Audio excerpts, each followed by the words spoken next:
Good evening, everybody. Welcome to the Buddhist Society and this lecture. We have a great privilege to have with us tonight Asoka Bandarage, who is a Sri Lankan scholar, academic specializing in international development, political economy, women and gender studies, multiculturalism, conflict analysis and resolution, peace and security, South Asia, Sri Lanka, population and ecology. And she's headed the Women's Studies program at Mount Holyoke College and also taught at institutions including Georgetown University's Public Policy Institute in Washington, D.C. She's also, finally, a yoga instructor. But she's also, importantly for us, a Buddhist, and I think that matters. And this is a particular view from a sincere student of Buddhism and practitioner of Buddhism, and I think it's worth us listening to what she has to say. She was also a very good friend of the Buddhist Society, Anand Gurugay, who was for a long time, he was High Commissioner here in London and contributed enormously to the growth and development of Buddhism in the United States. So tonight, I welcome you tonight, Dr. Asoka, warmly welcome you to us, and I'm very much looking forward to your lecture. And the title is a long one: Existential Crisis, Mindfulness, the Middle Path to Social Action. Thank you very, very much. And there will be time for questions at the end. I won't interfere, it'll go straight into questions, so make a note of things you'd like to ask. And thank you so much for coming. Dr. Asoka at the moment is in Washington, D.C., so thank you so much again. So let me start by saying it's a real honor and pleasure for me to speak at the esteemed Buddhist Society, which is the oldest Buddhist organization in Europe. I wish I could be there in person, but I'm glad to at least speak to you via Zoom. I want to especially thank Mrs. Darcy Bidulph, as well as Venerable Kassapa of Great Britain, for this wonderful opportunity, and of course to Mr. Desmond Bidulph, who just introduced me. I also want to welcome the many friends and colleagues who are joining us on this Zoom talk. Thank you very much indeed for taking time from your busy schedules to join me here. Now, as you heard, this presentation, Existential Crisis, Mindfulness, and the Middle Path to Social Action, is based on an article that was recently published in the Journal of the Buddhist Society, The Middle Way, and I'd like to show you this copy.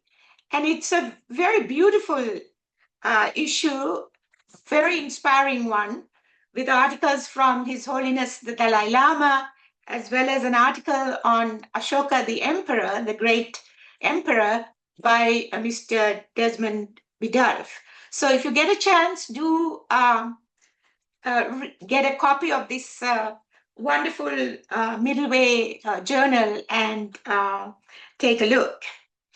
And many of the issues that I'm going to speak about here are also discussed in much greater detail with lots of references, footnotes, etc., in my books, particularly Sustainability and Well-Being, which was published by Palgrave Macmillan in 2013. So, moving on, there is a planetary and human existential crisis. And one could argue, and I'm arguing here, that it is due this ecological and social collapse, which constitutes this existential crisis, stems from political and economic extremism. And in the talk, I would be discussing how this political and economic extremism that we see in policies and institutions are actually internalized in our minds. Because in the Buddha's teaching, the mind precedes action. The mind precedes speech and action, and it is very important to pay attention to the mind and its contents. And that is one of the laws of nature that the Buddha points out. So what I'm doing here in this presentation is combining my training as both a social scientist and a student of Buddhism to bring together political economic analysis with a view of the deeper roots of the crisis drawn from Buddhist philosophy. So, as many of you who are Buddhist practitioners know, the Buddha's teaching is referred to as the Dhamma. And Dhamma has many meanings, but it can also be interpreted as the laws of nature. And laws of nature are not unique to Buddhists. They are applicable, universally valid and applicable to all. And the Dhamma is also not about just individual liberation from suffering. And as I will argue, it has great relevance to collective liberation, particularly at this time in the world with increasing instability, repression, and violence. So what is this existential crisis? And I don't have a lot of time to go into detail, but simply mention that due to human activities, there is a breakdown in the equilibrium and resilience in the Earth's natural systems that sustain life. And I think there's a lot of scientific evidence showing this, and not only scientific evidence, but from our own lived experience. We know that extreme climate events have become normative.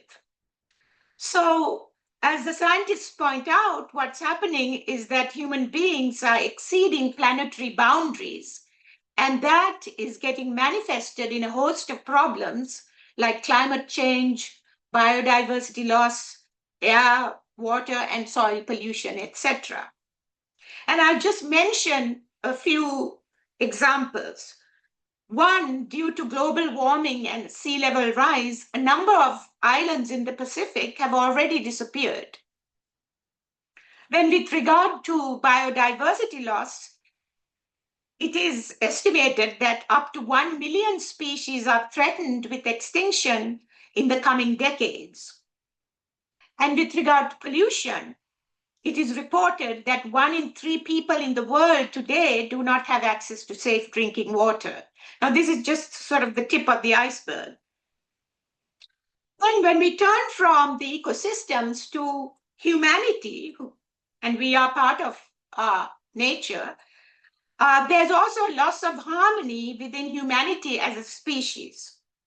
And this is due to a number of interrelated factors, including the collapse of ecosystems, collapse of livelihoods, communities, families, and human bonds, and deteriorating mental health.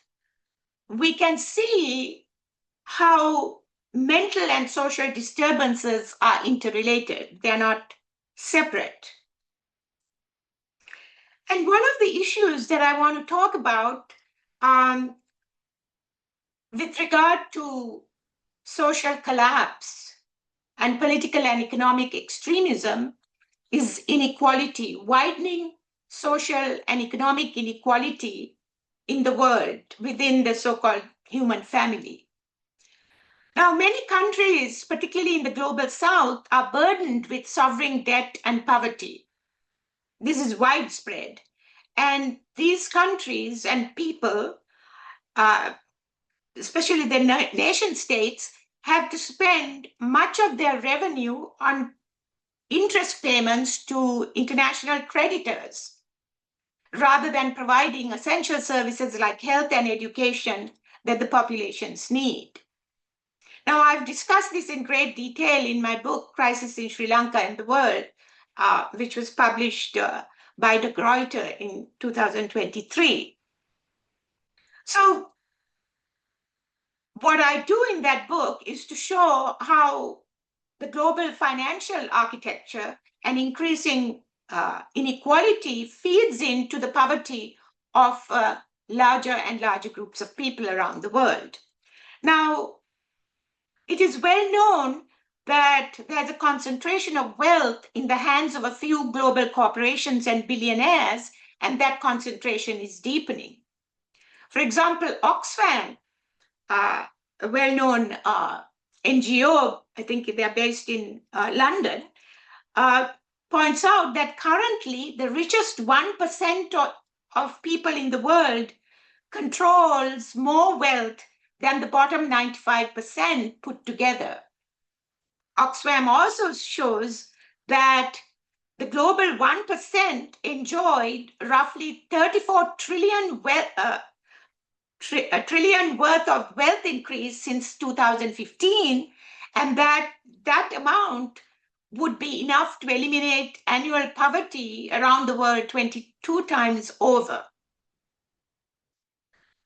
So the wealthiest individuals are able to maintain the status quo and further enhance their position through funding politicians, the media, charity organizations, NGOs, etc. And I don't have to go into details here because I think that is known to many people and it's also documented.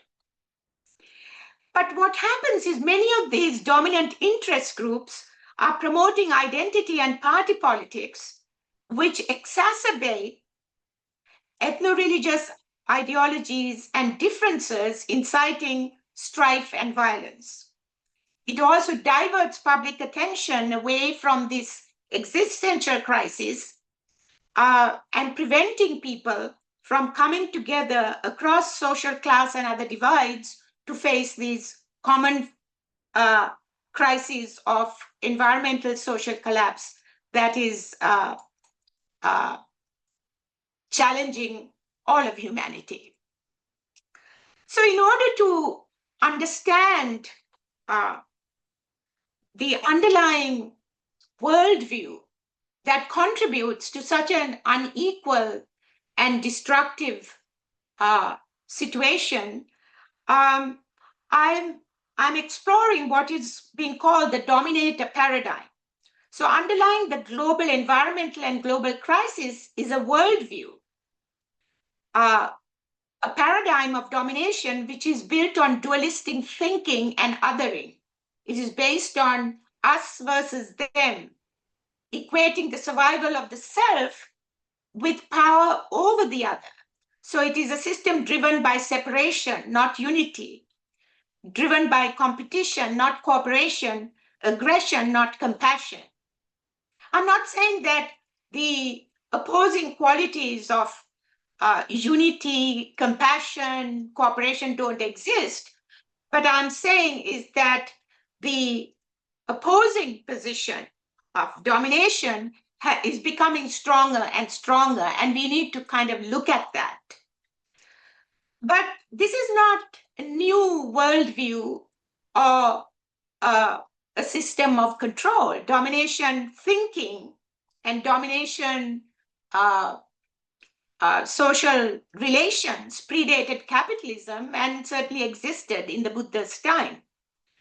But what's happening today is that capitalist growth, especially under its current variant, neoliberalism, is being taken to an extreme level. And neoliberalism, which promotes corporate deregulation and privatization of the control of natural and other resources, has become sort of the dominant ideology and policy framework. So even going beyond neoliberalism, I think we have to look at capitalism as a mode of production and a social system. And as a mode of production and social system, it is built upon expanded reproduction, that it reproduces itself always in bigger ways, expanding into new areas. Now, this is very different, say, from the pre-capitalist hunter-gatherer tribal societies, which remained at the same level of technological development for much of history. It is said that 99% of our history as humanity was spent at the hunter-gatherer level. And it was static, it was stagnant. And of course, during the agricultural revolution, there was a technological breakthrough and greater expansion. But under capitalism, it became sort of the defining characteristic of the economy to completely continually expand itself into newer and newer areas. So today we have capitalism which pervades the whole planet and still seeking new spheres for expansion, not only maybe in other planets, but also within the human body, within natural organisms. So we could argue that today we have a monolithic system, a kind of economic fundamentalism pursuing growth and profit, and that there are no visible alternatives to that now. Let me have the first figure, please. Yes, so in this, I'm showing that this techno-market paradigm, the domination paradigm, seeks to extend its control over humanity and the environment, enveloping them in that larger reality. So it approaches the environment as a source for production and humanity as a labor force and as consumers, and the larger reality, this virtual reality that we are being incorporated into, or this is the projection, this is what is visualized, this is of a technological and market reality within which we become sort of simply not only producers and consumers, but increasingly data points for the virtual reality. And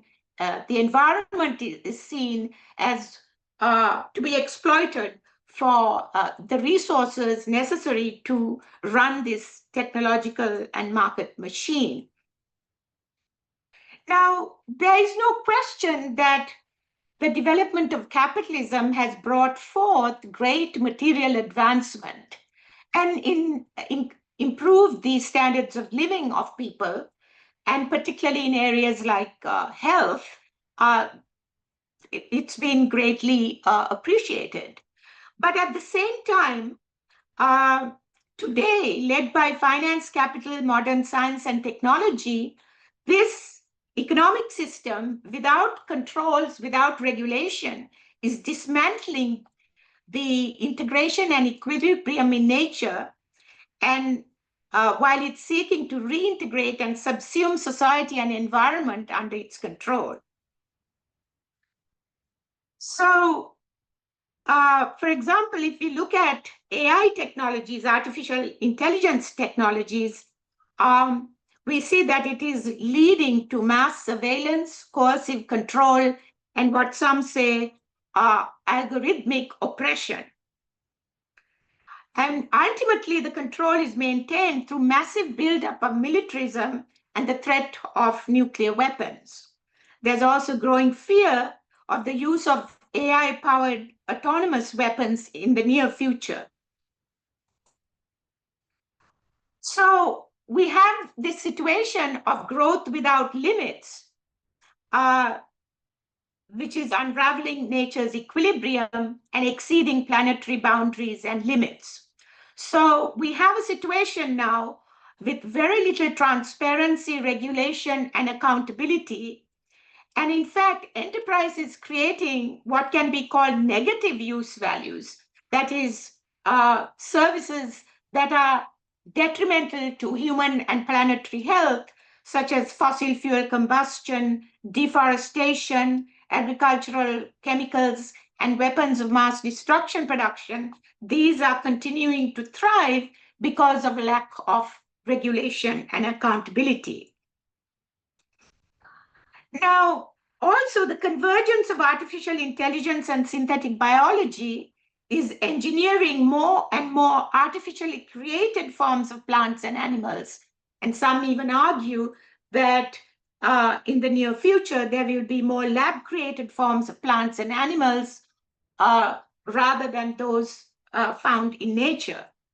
Now, which is not to say that nature, humanity has not been transformed before. There has been, humans have adapted to technological innovations, and we are very much influenced by that. But there is an acceleration of that as we go into this brave new world, or what some are calling the fourth industrial revolution, where transhumanism is seeking to make humanity more an extension of technology rather than a species in nature. And there's a lot of discussion about this that I'm not going to get into here, but go on to say that technological and market growth are not limited to the spheres of production and reproduction. It is pervading consciousness. For example, social media is weakening human bonds and impacting on emotional and mental health. So AI is superseding human intelligence and creativity, displacing humans at an accelerated pace and advancing so without a moral framework and ethical guidelines. So this is the new world that perhaps we have already entered. And there is talk about alternatives, and oftentimes when we talk about alternatives, what is presented is the BRICS group of countries. That is the Brazil, Russia, India, China, South Africa, and others who have not now joined this group. Now, there is no question that in some ways it is a welcome development because it challenges some aspects of Western financial dominance and Western imperialism, particularly US dominance and the dominance of the US dollar in international financial transactions. However, the demise of the US and Western geopolitical hegemony and the rise of BRICS do not necessarily address the planetary and human existential crisis that I'm talking about here. And in order to address this crisis, we have to actually go beyond the realm of geopolitics to looking at the underlying values of this domination paradigm, which I'm going to get into soon.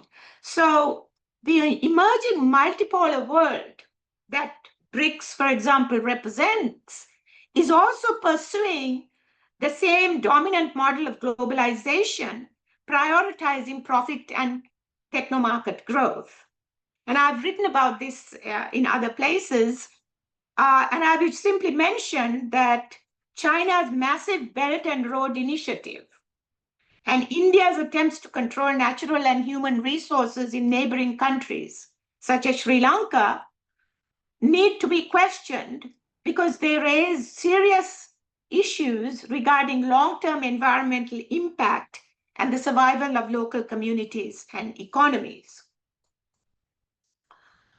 So here I'm going to go into sort of Buddhist philosophy to look at the root of suffering, the root of some of these problems of environmental and social collapse.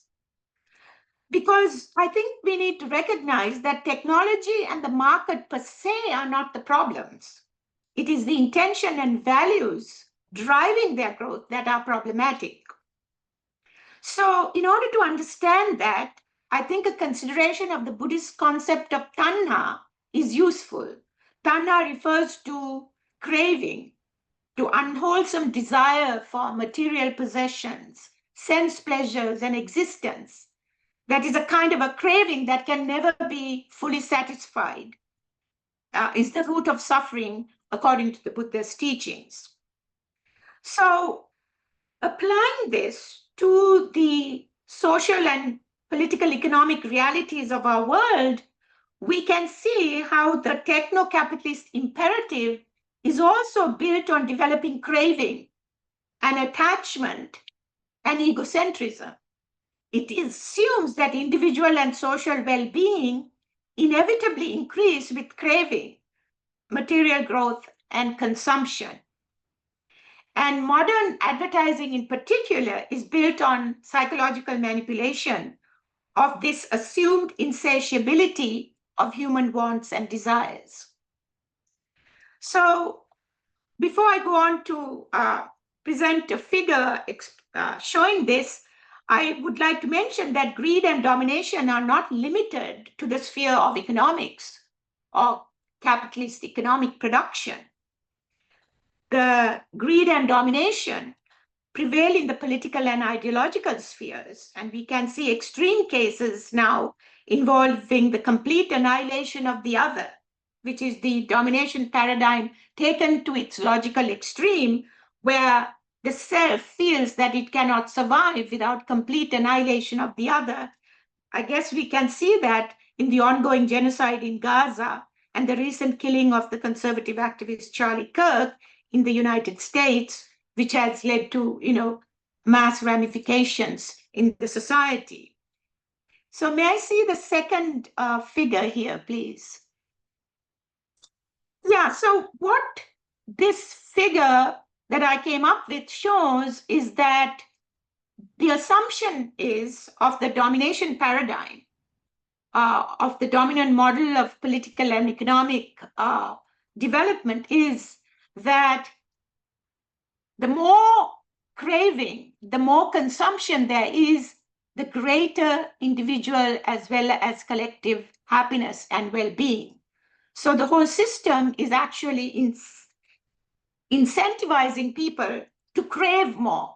The whole advertising industry is built on that. So it is insatiable growth that the economic system is built on requires insatiable craving on the part of consumers. And it is seen as a sort of a normative condition with constant expansion, constant production of new goods and services, and it is material consumption. There is no emphasis on different types of growth. I mean, there could be ethical growth, spiritual growth, but that's not what is emphasized in the dominant model. So it is also helpful here to talk about the three poisons of the mind that the Buddha talked about in understanding this insatiable growth. And he referred to greed, raga, aversion, dosa, and ignorance, moha. And raga is very much connected to craving. And today, these mind attributes are institutionalized at the societal levels, as we can see in policies and institutions, promoting extreme inequality, fear, militarism, and disinformation. According to the Buddha's teaching, greed stems from a belief that external things can bring lasting happiness. So there is an emphasis on sort of acquiring possessions and services externally. And hatred often arises when greed-driven desires are thwarted. Actually, greed and hatred, craving and aversion are two sides of the same coin, as many who are students of Buddhism know. They are very much interrelated. And delusion or ignorance stems from a fundamental misunderstanding of the reality of life or the laws of nature. So what are the laws of nature? And I will simply mention some here. The fundamental realities expounded in the Buddha's explanation of the law of cause and effect, which is referred to as dependent co-arising, the arising and passing of all conditioned phenomena all the time. So a fundamental law of nature is impermanence. The impermanence of all mental and physical phenomena, anicca. And another is a lack of a permanent, fixed, and separate self, anatta. So the assumption underlying the dominant worldview that cultivation of greed and craving inevitably leads to individual and social progress and happiness is mistaken. This is quite evident in the widespread mental disorders and unhappiness, especially in the Western world, and of course, around the world for that matter. So here, I'm going to briefly look at mindfulness meditation as it is currently practiced, particularly in the Western countries, and it's become so popular that it's been referred to as the mindfulness revolution. So the language and the techniques of mindfulness drawn from the Buddha's teaching are being incorporated within the dominant culture, which is not to deny that mindfulness meditation is a very valuable tool for finding the much needed inner peace and guidance in these turbulent times. Mindfulness, sati, is the Pali term in the language of the Buddhist scriptures, refers to the cultivation of present moment awareness and equanimity by focusing on breathing and body sensations. Mindfulness practice helps develop greater sensitivity to the realities of impermanence, of arising and passing, suffering, and the interdependence of life. I mean, this has been the experience of many hundreds of thousands of meditators around the world. And also that it can help cultivate compassion towards the self and others, ultimately helping overcome dualism and experiencing interdependence existentially. So today, many different types of mindfulness meditation have become popular in the West, particularly so over the last few decades. Tech companies, consulting firms, banks, including Google and Apple, they all promote employee meditation to relieve stress and increase competitive advantage and productivity. Now, even many tech company billionaires are said to be meditators practicing mindful meditation. And this has been reported quite widely. And ironically, even the US military is teaching mindfulness meditation to improve the performance and resilience of its soldiers.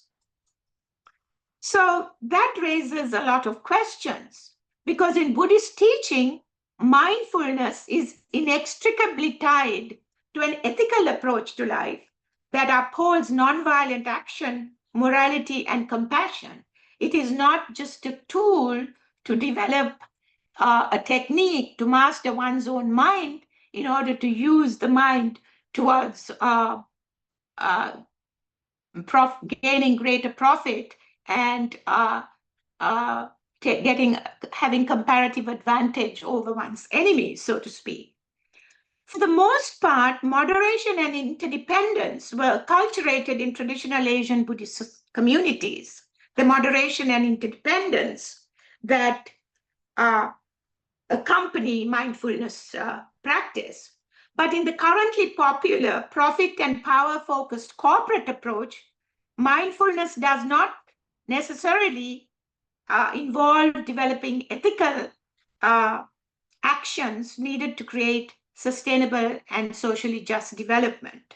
This form of limited individualist mindfulness actually detracts attention from a more comprehensive approach to mindfulness, which is sammasati, right mindfulness, explicated by the Buddha.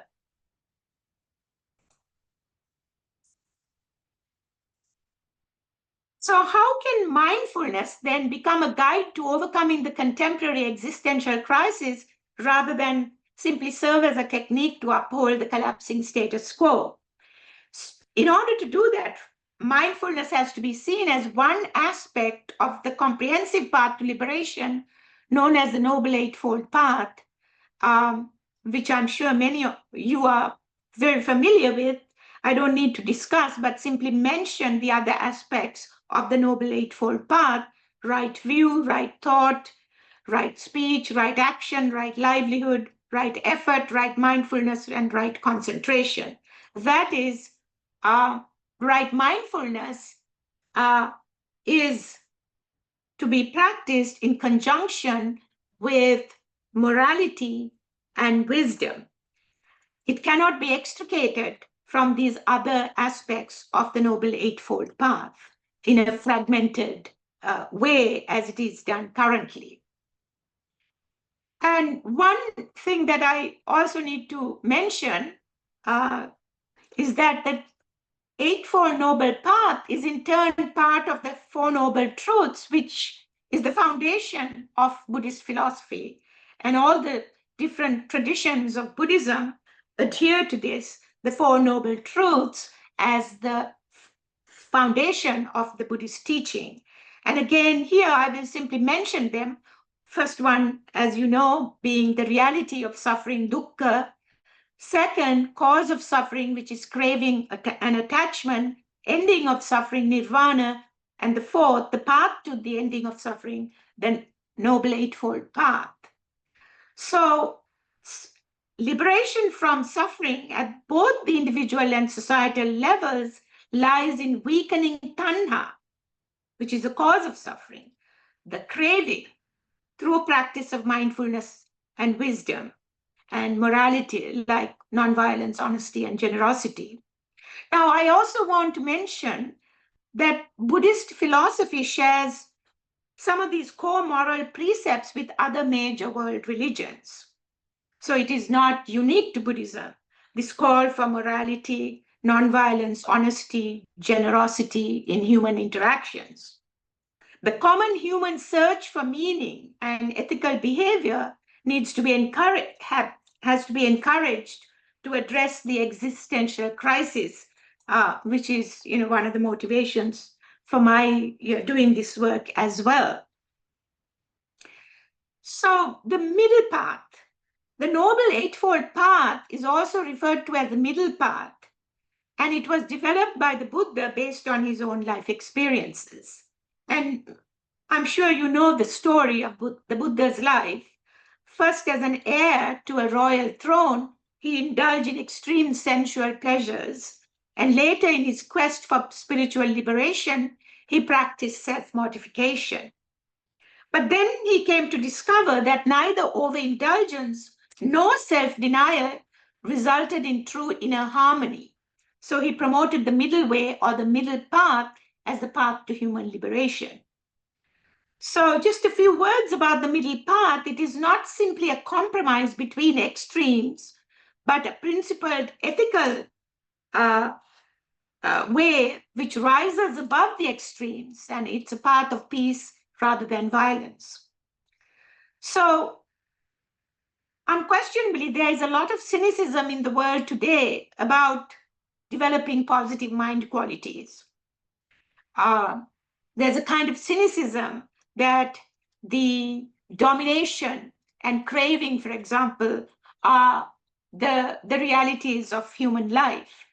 And there's nothing much that can be done about the current trajectory of human and planetary evolution. But in saying so, we should not forget that without altruism, compassion, and cooperation, human society would not have evolved historically. These were stronger than the forces of separation, domination, and egoism. And they have to be consciously developed. Conscious generation of positive qualities are essential for the survival of humanity as a species. And as the Buddha said, mind precedes action, and mind precedes social transformation. So moving on to social engagement. Socially engaged Buddhism has become a popular terminology within Buddhist circles, but it is not an entirely new construct. The Buddha was not simply a recluse meditating in the forest, as is thought by some people. He played a revolutionary role within the highly stratified Brahmanical society by opening the community to people from all walks of life, from social classes, castes, and also women. he included them, whereas they were not included in the stratified Brahmanical society, particularly in terms of the search for spiritual liberation. The Buddha also gave detailed guidance to people on how to conduct their familial and work relationships and how to apply the principles of the middle path to daily life.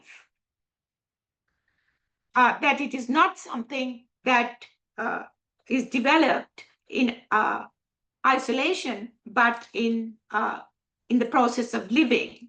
So there is an emphasis in the middle path on the importance of processes and the means employed to achieve ends rather than on the goals and ends themselves. There's an emphasis on the here and the now, the current moment, which is all that we have, some not control, but some connection to, not the past or the future. And hence also the focus of mindfulness meditation on the breath of the arising and passing, which is constant. So while the Buddha's middle path is typically applied to individual transformation, as I've tried to show, it has much relevance and applicability to social and global transformation. It is a path that avoids extremes, whether they be political, economic, or ideological.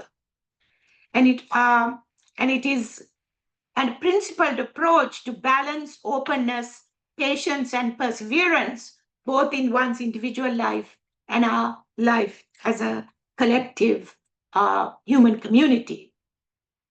And again, I want to emphasize that the use of sectarian terms like Buddhist is not important. What is important is the universal significance of the middle path approach to both individual and collective well-being. And that should not be overlooked, particularly at this time of extreme political polarization, particularly in the United States. So in some of my earlier work, I've paid more attention to the application of the middle path in the sphere of economics rather than, say, geopolitics. So to address the existential crisis of ecological and social collapse, the extremism of the global economic system has to be transformed, because we don't really even question this monolithic economic system, which has almost become fundamentalist without alternatives. We take it for granted. Like Margaret Thatcher said, there is no alternative. But that is not the case. The middle path does not advocate a return to economic stagnation that characterized tribal societies, but a complete abandonment of economic and technological innovation and growth. The objective is to find a middle path to survival that utilizes natural resources while respecting environmental sustainability. The other is to find a path to the distribution of wealth, avoiding the poverty of the majority on the one hand and extreme concentration of wealth in the hands of a tiny minority on the other. So let me see the middle path equilibrium curve, the third figure, please. Yeah, here I have adapted the middle path equilibrium from the work of other scholars, which shows that the middle path to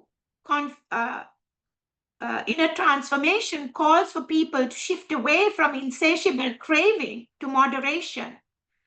And the distinction to be made between wants and needs is extremely important here.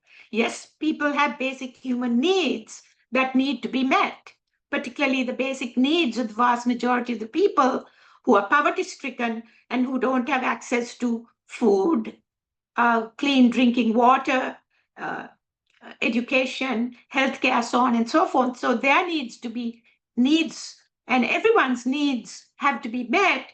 But at the same time, the insatiable wants of the minority are very 1% cannot be satisfied all the time. So this is well explained, for example, in the sufficiency economy philosophy from Thailand, and also the concept, the approach of Buddhist economics that was developed by E.F. Schumacher.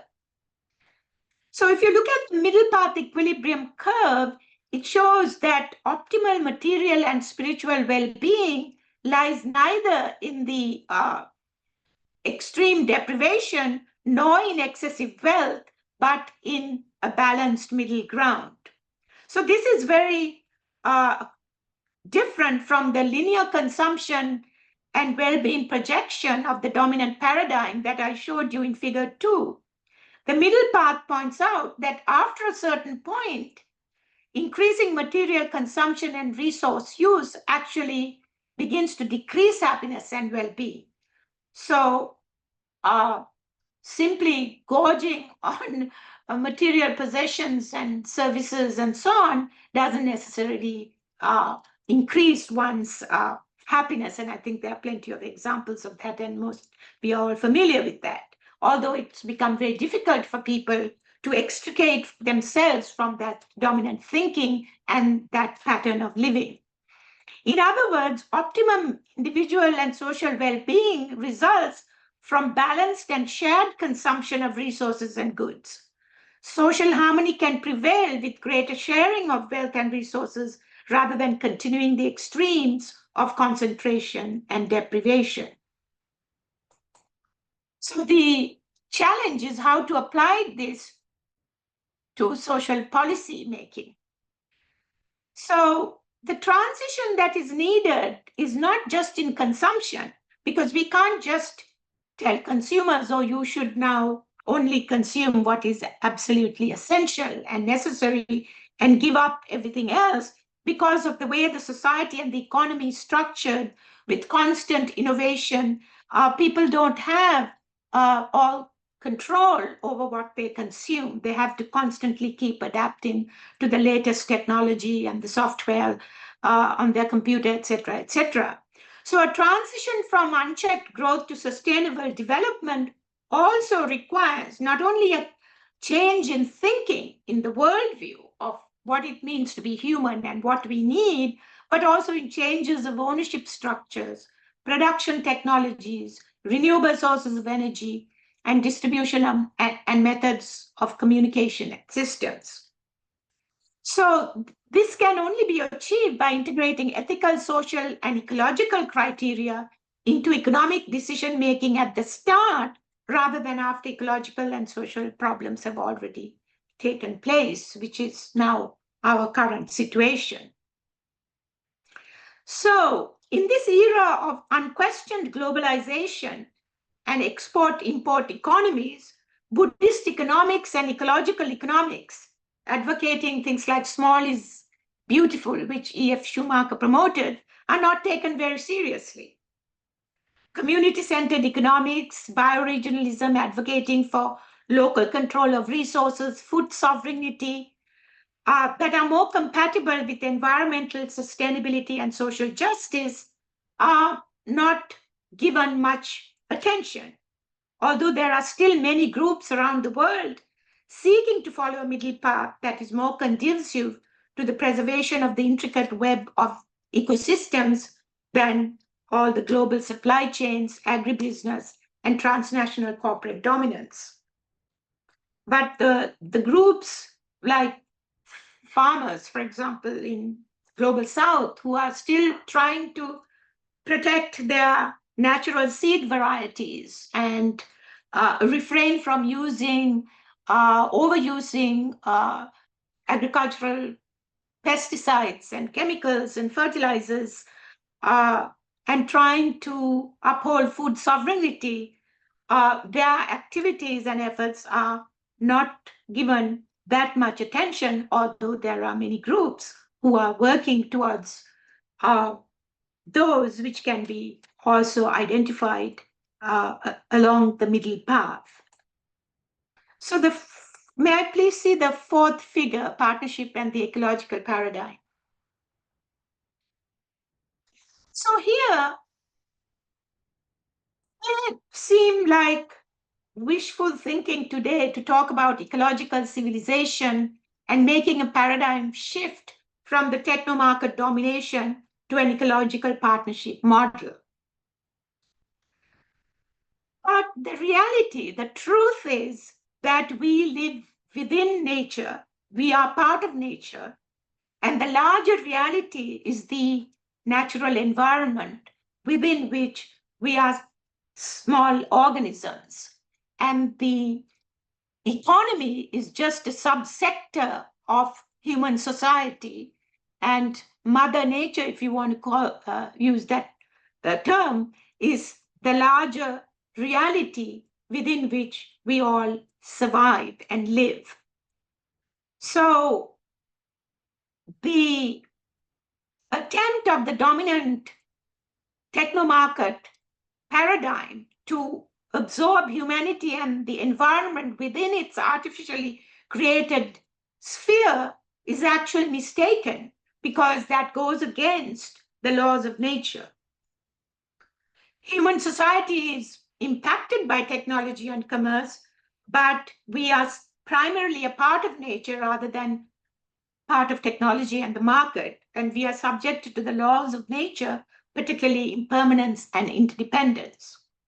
Now, the term interbeing that was coined by Buddhist scholar monk, the Vietnamese Buddhist scholar monk Thich Nhat Hanh, refers to this inherent interconnectedness and organic unity of life over isolated separate existences of nature's components. But being sensitive to the law of nature of impermanence and interdependence, one could say, is extremely important in terms of overcoming craving and excessive attachment, because that should soften people's attachment to the self, not only the individual self, but to countries, ethno-religious groups, nation states, and so on, and to appreciate interdependence. And upholding these laws of nature is essential for questioning the dominant extremism and moving towards a middle path. So this culturally conditioned, media-driven belief that we cannot do much to change the world is a mistaken one. The origin and evolution of the dominant political and economic system and the existential crisis we are facing is really largely attributed to a small dominant elite.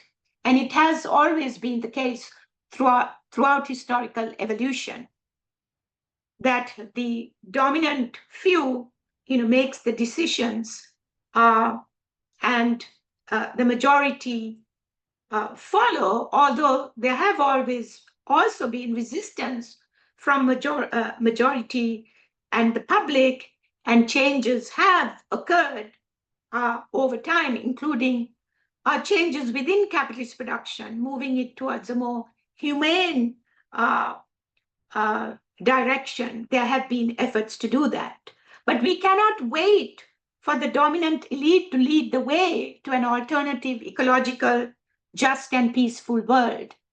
I believe that each person has a responsibility and a capacity to develop awareness, equanimity, compassion, and courage, and not give in to the fear, apathy, escapism, and hatred that is tearing apart the long-suffering human family and our beautiful planet Earth. We must explore how the inner transformation of consciousness that can be fostered by mindfulness meditation as well as other means can be applied to facilitate collective action towards political and economic transition. And I believe that this integration is essential for addressing the unprecedented challenges facing humanity today. And I will end my talk by mentioning the loving kindness discourse, the Karaniya Metta Sutta of the Buddha, which can be used to show that in our fractured world, what we need primarily is a shift of the human heart from greed, hatred, and delusion to one of generosity, compassion, and wisdom. So let me just first say a few lines from the Karaniya Sutra, Loving Kindness Meditation Discourse in Pali, and then the English translation. So, Sabbe Satta Bhavantu Sukhitatta Mata Yata Niyam Puttang Ayusa Eka Putta Manurakke Evam Pisabba Bhutesu Manasambhavaye Aparimana Mettancha Sabba Lokasmin Manasambhavaye Aparimana Uddang Adocha Tiriyancha Asambadang Averang Asapatta. May all beings be happy and secure. May their minds be contented. Just as a mother would protect her only child, even at the risk of her own life, even so, let one cultivate a boundless heart towards all beings. Let one's thoughts of boundless love pervade the whole world, above, below, and across, without any obstruction, without any hatred, without any enmity. Thank you.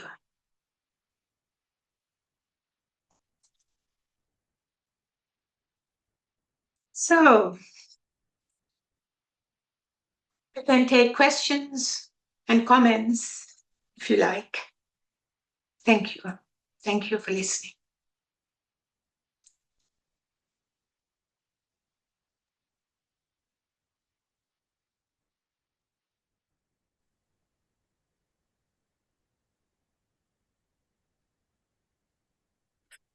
Thank you very much, Asoka, for a wonderful talk. Can you hear me? Yes, I can. Thank you. Yeah. Mm-hmm. I think we all very much enjoyed that talk. It was a wonderful talk, very comprehensive. And it does end with the Metta Sutta, which in a way is really the kind of essence, it's the essence of the Buddha's teaching, really. Once one has got through everything. I mean, my problem is, and I think how are people to change? That's the thing. Once people are possessed by greed and the passions and so on, it's very, very difficult for them to come down. And we don't seem to have the cultural equipment, either at a sort of small micro level, at schools and so on, or at a macro level, to actually stop it. I mean, are there any, apart from voluntary agreements over, for instance, carbon dioxide emissions and so on, there don't seem to be any international agreements on the use of the environment. I mean, checks and balances of that kind, like the amount of rainforest that one uses up every year, or the amount of iron one takes out of the soil, or there don't seem to be any kind of international agreements on that. I mean, it does seem to be, and all those agreements that are made by a very small group of people. You know, decide for us all, how much we should be using, what our consumption should be, and I couldn't agree more. We were just reduced to being consumers, really, to join in this thing, this madness, and to consume and consume and consume. That the old thing is, greed is good and all that. It is so destructive, so bad, so dangerous, and we're heading for a precipice, obviously. But do you have any thoughts about how change can be made? I mean, at a interpersonal level? Yeah, I think the work that we are doing, the work that you're doing in the Buddhist Society, and the work that people like me are doing adds up. And there is a level of cynicism, apathy, fear spreading, and we should not give in to that. Instead, if each person does their little bit, but it has to be done with an understanding of the larger issues, not, as I said before, as a sort of a mindfulness practice that is separate from the larger ethical framework. So, I do this work as part of my Buddhist practice. I don't see this necessarily just as an academic exercise, although I do bring my experience as an academic and combine it with the Buddhist practice. but each person has a role to play, and becoming aware of that and using our agency rather than becoming not simply even consumers today, but data points for the technological machine. I mean, our data, biometric data, and all that is being used for this machine to function, and becoming aware of that, particularly, I think, awareness among educated professional classes is really important, because there is a very large percentage of people who don't have access to basic survival, who don't have basic necessity for living. Very large numbers of people who have become displaced because of wars and because of environmental destruction, who are not in a position to raise these questions. But the so-called middle class, which is also disappearing in the process of this, concentration of wealth, they can play a bigger role in terms of questioning, in terms of activism. So, speaking to the students and young professionals, etc., are extremely important. And, there are groups that are doing that, but you don't see that so much in the mainstream media, which is obsessed with, the negative things. And also because so much money is poured into not only the media, but even the United Nations. You mentioned the various issues, the biodiversity issue, climate change, so on and so forth. And there are attempts to address these, but the United Nations institutions themselves are dominated by corporations that are funding them. Like, for example, the Paris Climate Agreement. Those who sponsored those meetings were mostly fossil fuel companies. So there are a lot of contradictions, and it's important to keep pointing to them rather than feel there's nothing we can do and sort of passively going along.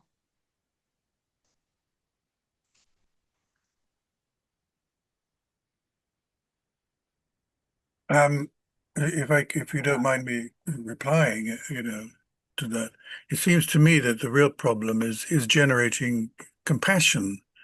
I mean, this is the thing that changes people, is being the capacity to feel what others feel, not just one's neighbor, but, the people in other countries and what's going on in the world. To see suffering stops one doing certain things if you can feel it. And the same goes for plants and animals. If you have a certain degree of feeling, you feel also for any living thing, really. And that seems to me to be the part of the problem, societal values, because, for instance, the people who are at the very bottom of the salary list, are often people like teachers, who have probably one of the most important roles in our society, and they're paid the least, along with nurses and people in the caring professions, the people who look after the old, the infirm, the demented, and so on. They're at the very bottom. And so, but the people who feel least, for others are at the top. Yes. Paid the most, people who have the least compassion in our society are paid the most and therefore valued the most, because they pay most tax and they're most able to make decisions and influence others and to pay for things which are in their own interest. And somehow that is an enormous thing to reverse. And religion, I think traditionally, religion just says, well, you just have to, what belongs to Caesar is Caesar's, and, what belongs to Christ is Christ, and, that sort of view. Religious things occupy a completely different domain from social issues. Yeah, it's a way of marginalizing an alternative perspective. And this Buddhist philosophy is not presented as a sectarian religion, but as an alternative to the dominant way of life that needs to be changed and that needs to be questioned. So that's why I'm also presenting it as a sort of a universal approach rather than as a sectarian approach, because these values of moderation, compassion, are human values. And they are still there, but they need to be strengthened. And in order to strengthen them, they have to be supported. And to support them, more and more people need to speak up and take nonviolent action. So, this is part of a global process of trying to strengthen those aspects of humanity, the compassionate, the altruistic, the generous, rather than being cynical and saying, it is survival of the fittest kind of scenario. And as you pointed out, the compassion is so critical. And as we see, for example, in the situation in Gaza, which forces humanity to look at that suffering and address that. It's become a global human a challenge. So are there any other questions, comments?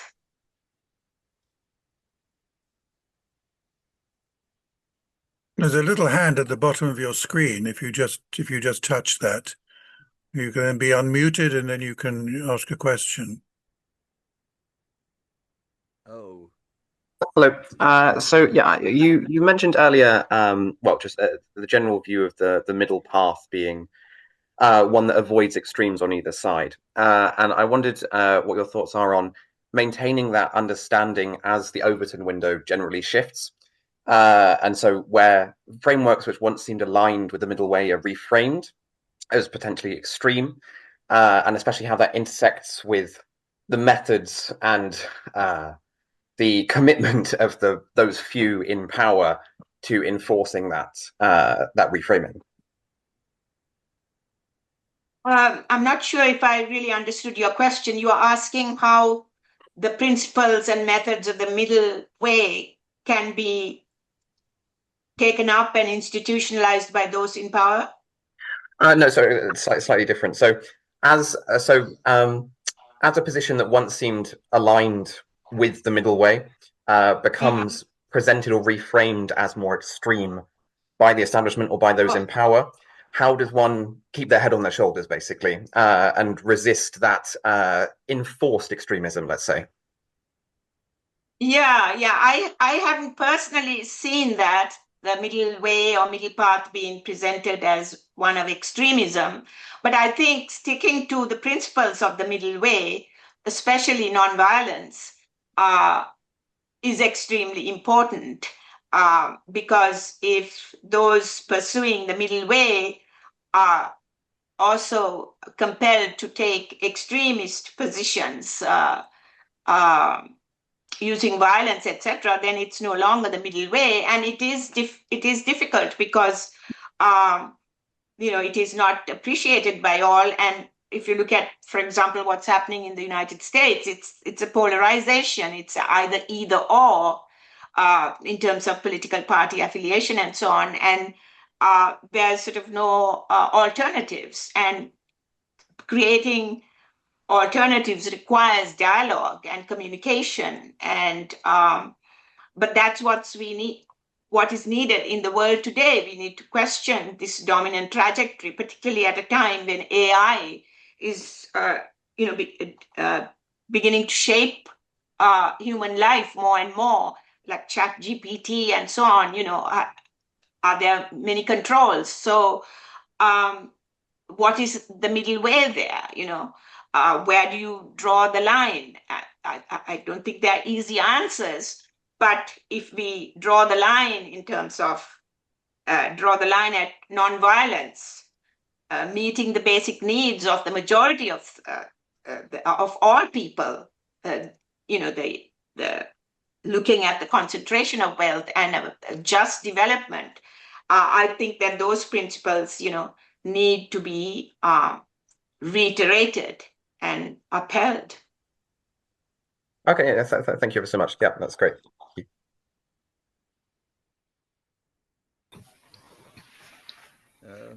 Hello. Yes, Could I ask a question? yes. John Freeman. Yeah, thank you very much for your talk. I agree with everything that you say, and I'm very pleased to hear what you say. I've been a practicing Buddhist for over 40 years. I meditate and I practice mindfulness. I attend a local Buddhist group. I do some charitable work, but I ask myself continually, what more or different can I be doing in the face of this existentialist crisis that's facing the world? The people I meet and I know feel the same as me, feel very frustrated about what effect we can actually have on this. Do we just meditate more, or do we do more, or how do we go about doing this thing? Because in my experience, systems do not change unless there's a compelling reason. So are we actually facing a possible collapse of the system before anything will actually change in effect? That's my question. Thank you. Yes, as I said, in some ways the system is collapsing, like Western dominance and US dominance in the global economy. But that's only part of the picture because, as I said, the same system is moving forward, and systems don't change without resistance and action. And action is not antithetical to Buddhist teachings. Now, one could say that the Buddha was a revolutionary. He took action when he opened the doors of the Sangha community to people from all walks of life, including the outcasts and the lowest castes and social classes and women, who were sort of an outcast group. So he took action. So I think that what we need today is also questioning the dominant system, not just its geopolitical characteristics of one set of nations dominating over the other, but the underlying principles of the growth model based on craving and egoism. It needs to be questioned, and people have to organize and across different religious groups. I don't think it can be just Buddhists, but like-minded people from other religious groups as well. And speaking their voice. I work with a group called Interfaith Moral Action on Climate that brings together people from many different religious backgrounds, but all coming together around the need to cut back on fossil fuel emissions. So, and supporting these kinds of efforts and keeping them in the public eye and is important because we live in a media-driven world, and it's necessary to people to come forward and express alternative perspectives. Thank you very much.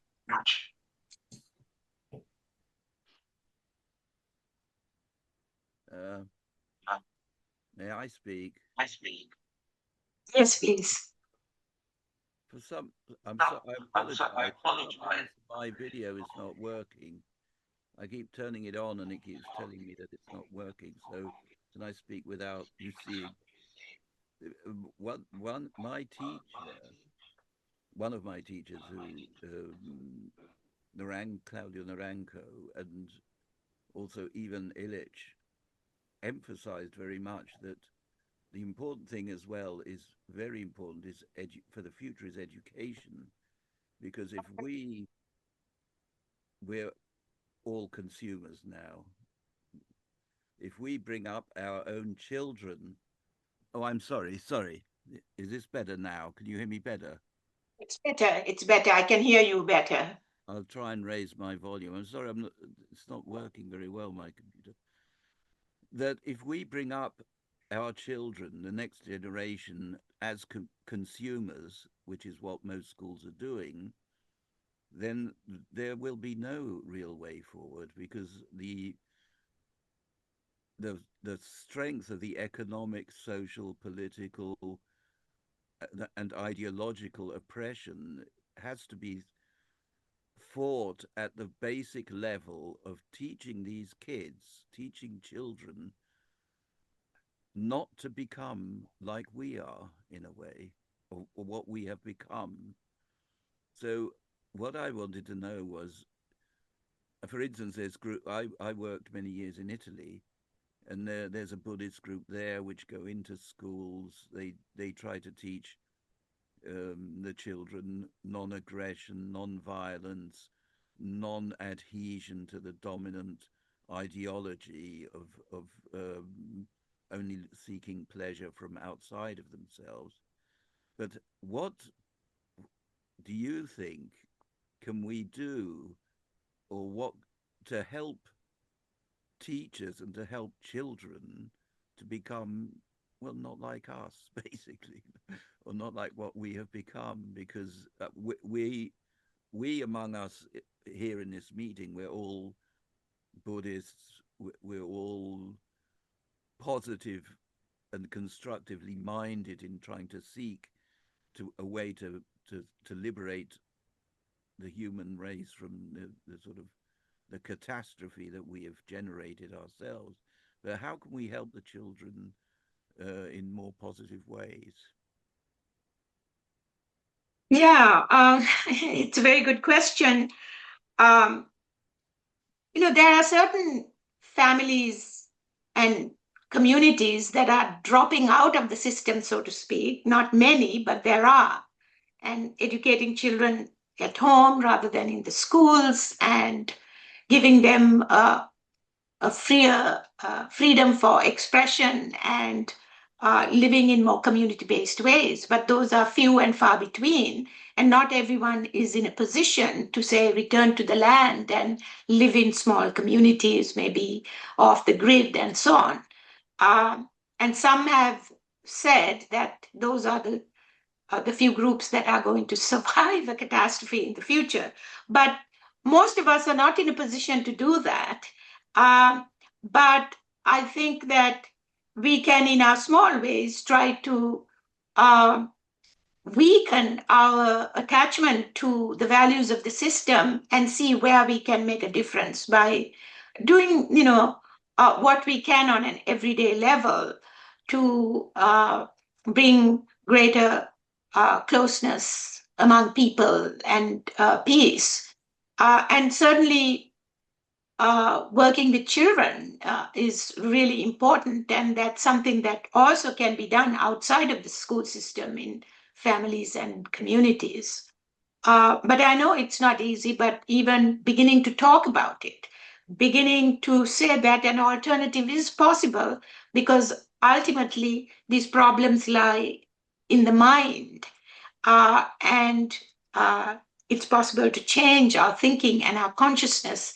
And how do we become part of that process of transformation? What is the role that I, as an individual, can play? And also conversing with others about that, so that we are not trying to do that in isolation. Oh, thank you. Thank you.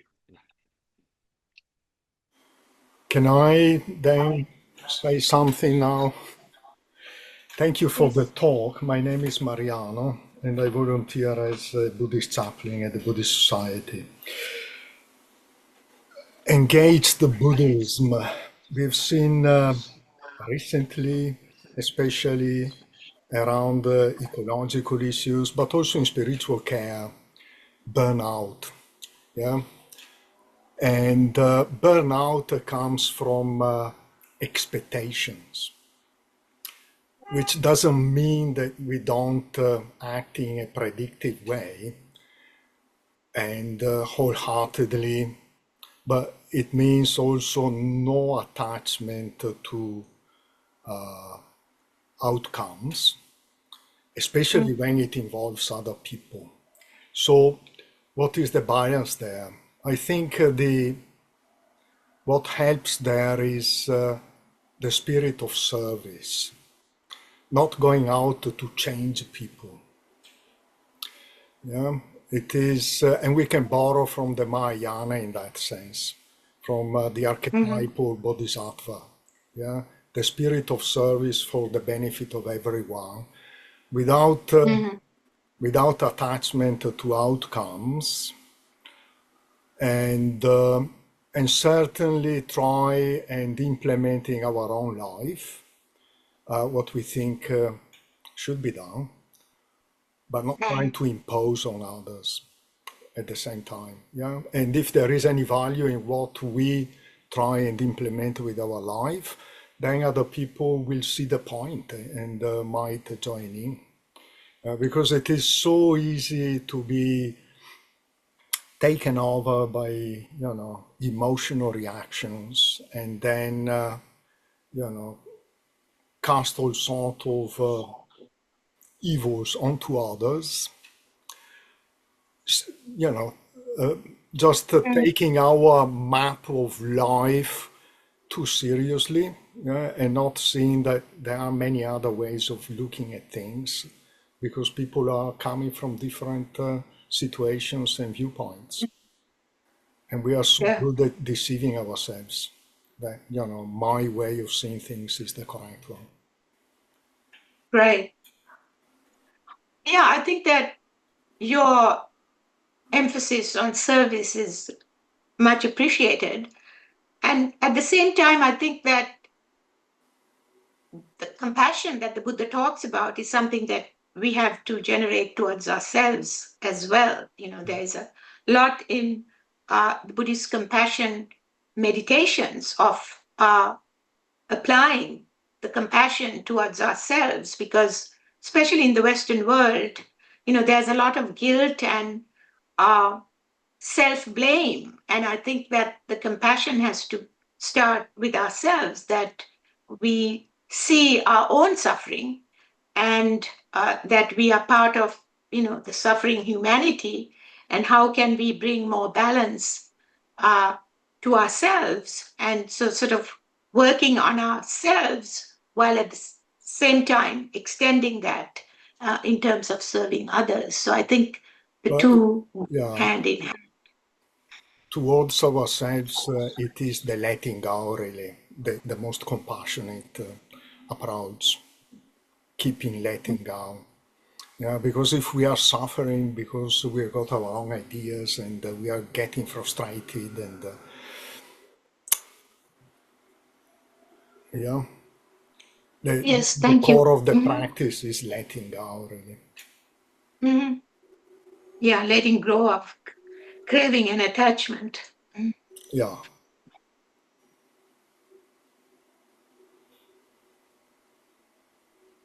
So,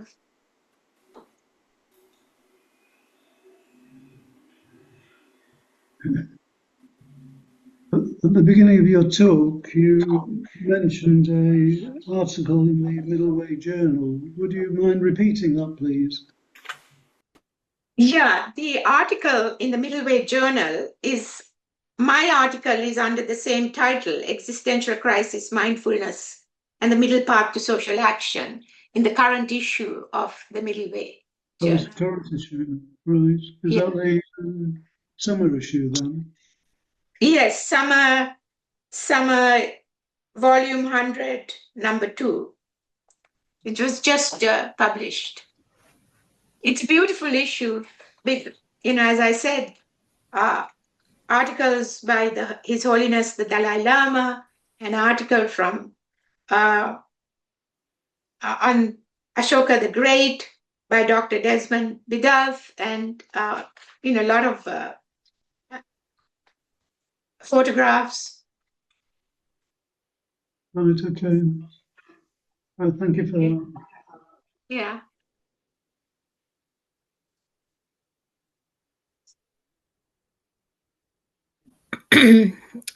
Hello. Yes. Hi. Thank you so much.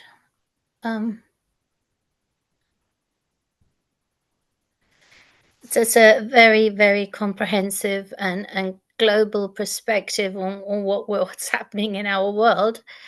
But there does seem to be some positives. So you mentioned the mindfulness movement. Do you feel, or can you suggest ways that itself could be leveraged to kind of raise the consciousness of, especially compassion? So can you suggest ways that individually yourself, you've tried to do that, or that all of us can go away and do something practical to feel part of the sort of right side of things, rather than the trying to bring about improvements and things? Yes, I think that makes sense. Yes, thank you for bringing that up. Yes, as the earlier speaker said, social action service is part of the Buddhist practice. It's not just about, say, sitting on a cushion and meditating, although that is important in terms of developing insight, in terms of, developing inner calm and peace. That is an extremely valuable tool. But how do you apply that in both your life outside of the meditation practice and in your social relations? And that is the challenge facing a lot of mindfulness meditators. Mindfulness meditation is becoming very popular. It's spreading all over the world because there is such a crying need for that. But there is no a given path, a set of rules that we have to follow in order to apply that, except the Noble Eightfold Path and the middle path. And that, we have to sort of develop ourselves, because the world is changing and is constantly changing.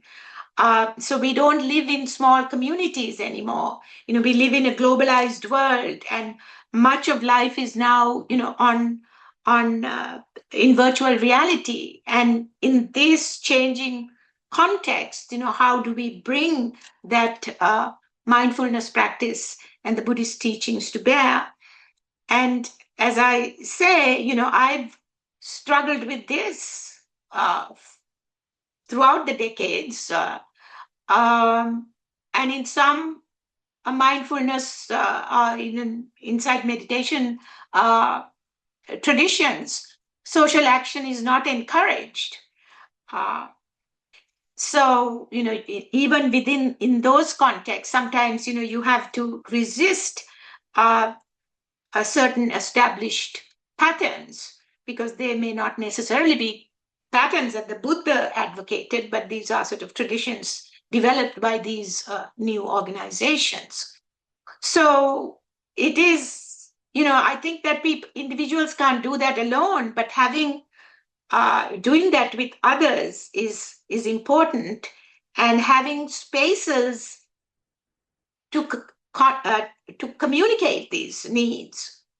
Oftentimes, it's not just enough to sit on the meditation cushion, meditate, and then go off.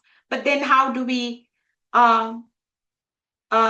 communicate with each other about how to apply these in our personal lives and in terms of social transformation?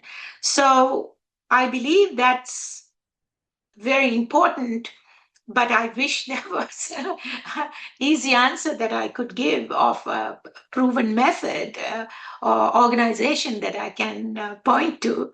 But it is, what we are working towards. Thank you.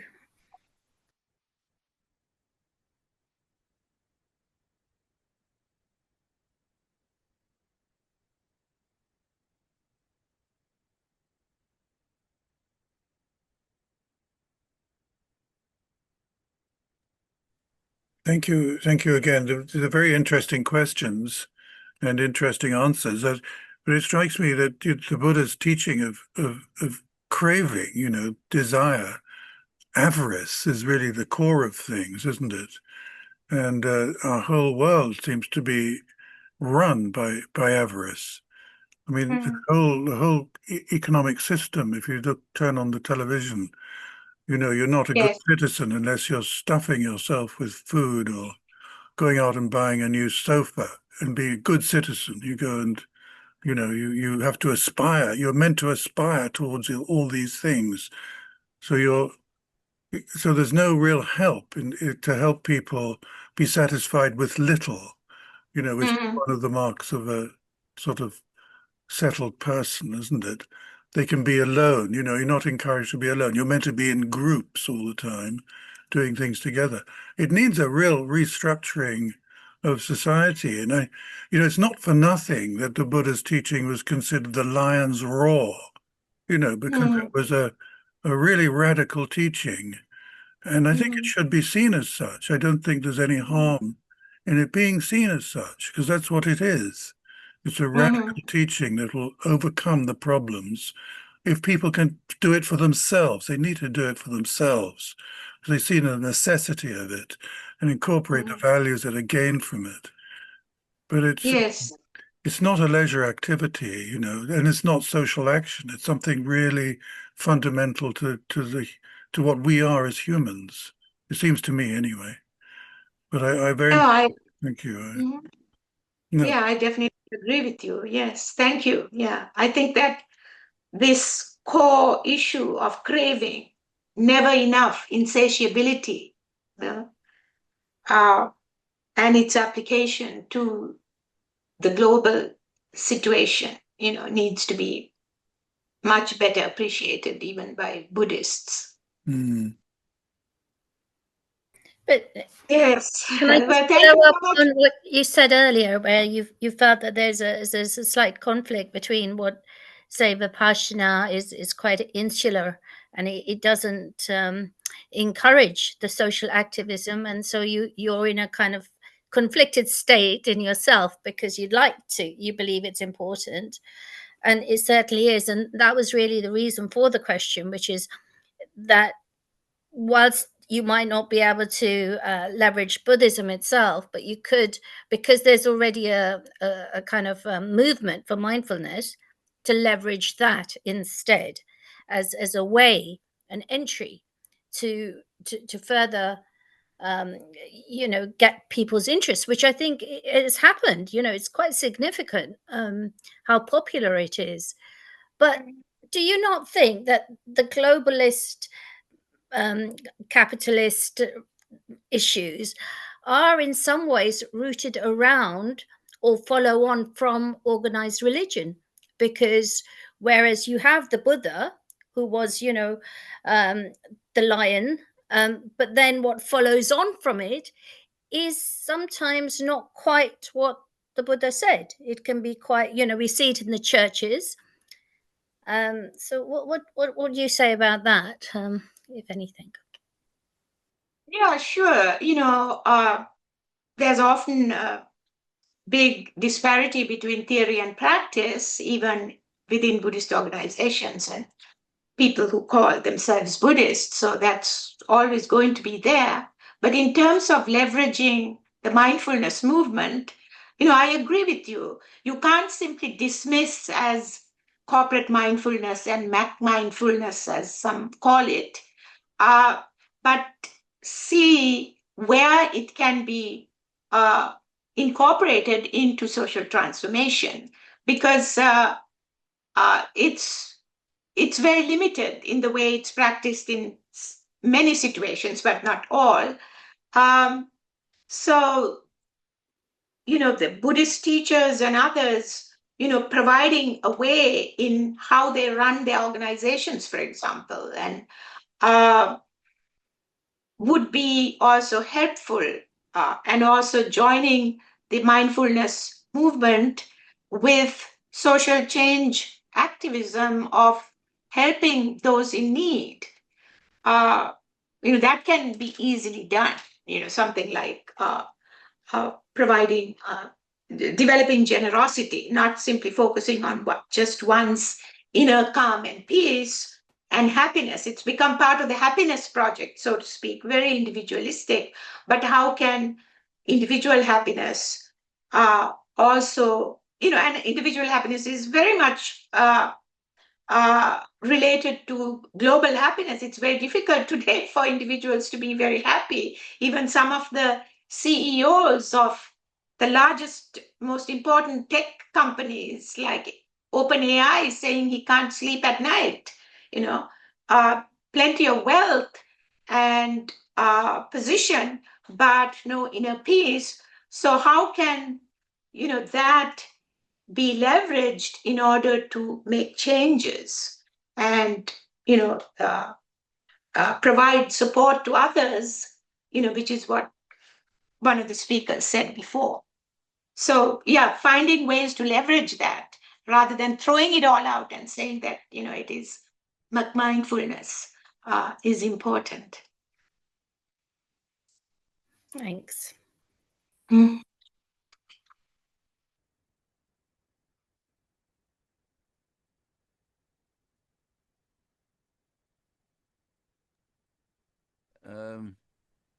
I think it was a German sociologist who said that religions start out charismatic and die bureaucratic. I think what we have to do is unravel that process and return to, like you did earlier in your talk, go back to the Buddha's teachings on attention to breath, on generation of metta, of loving kindness, and maybe, as you rightly say, less concentrate on individual happiness, because I think it is one of the key cornerstones of our society is individualism now. It is there's no longer this social dimension of sharing of things, but also the ideas and being able to be happy with what we've got, always needing more, being driven to want more as well. And I think it's very important to teach the younger generations that this is not the key to life and happiness. Yeah. Thank you. Yes.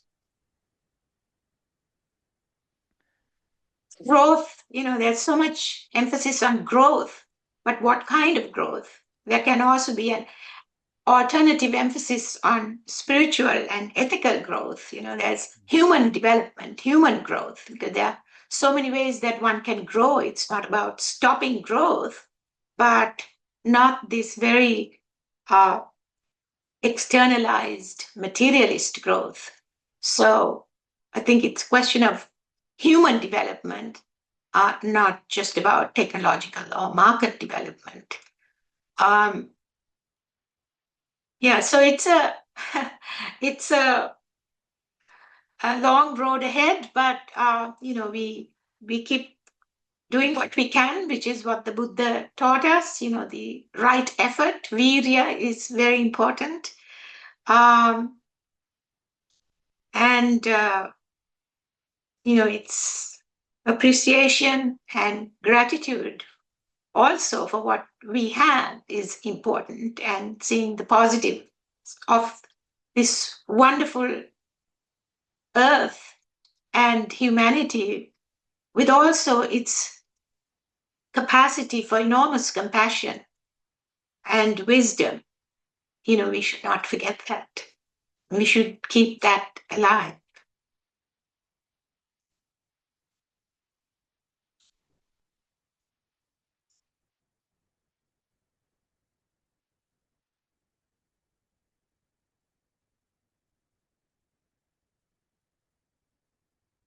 So shall we end our session? There is one more question I've come in by text. Yes. Thank you. Yes, it was more so the idea that acts of compassion, such as Palestinian solidarity in the UK, are being reframed as extremism by those in power, and how to resist this external reframing, particularly given the role policy and government play in our daily lives and ultimately our self-conception, and how this relates to our own personal view of the middle way. So in a way, they say they were hoping to ask this question about the middle way being reframed by government as a form of political extremism. Can you find a way of well, can you find a way of reframing that so that we can deal with it? Because, I mean, it is a problem, you know. Yeah, I think this question was asked before, and I think it is sticking to the principles of the middle way, that it is about nonviolence, it's about process, it is about overcoming extremism, it's based on compassion and generosity. And I think it's very important, regardless of what those who want to detract people away from that say. I think it's very important to adhere to those principles, which are based in the wisdom of the Buddhist teachings. And ultimately, we have to really look at the reality of impermanence. One of the reasons that people get so attached to self, whether it is the individual self or one's ethnic or religious group or nation state and so on, is also because we have forgotten that the reality of impermanence, of anicca. And if there is a greater realization of that, and the fact that there is no permanent static self, perhaps there would be a lessening of the craving and the attachment. So it's a comprehensive approach of developing the wisdom and the compassion and the morality. And regardless of what others say, we are not perfect in our practice, but we have a framework, guideline to try to follow. So for that, we should be very grateful, because not everyone has that framework.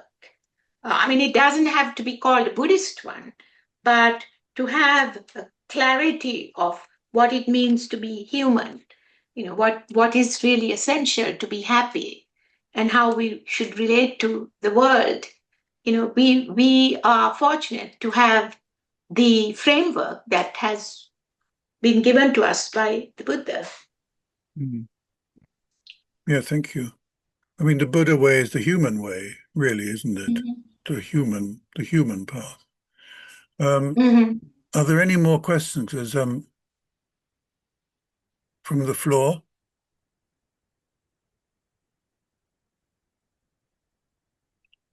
Well, Dr. Asoka, can I thank you very, very much for a wonderful evening, very educating. It's really helpful to us all, I think, certainly for me, and it's wonderful to welcome you here to the Society, and I hope we meet again. Hope you can give us another talk. Thank you. Thank you so much. I'm really, really honored, and it was a pleasure, and I hope to meet you all in person in London in the near future. And good luck in Washington. Thank you. Okay. Thank you so much. Bye.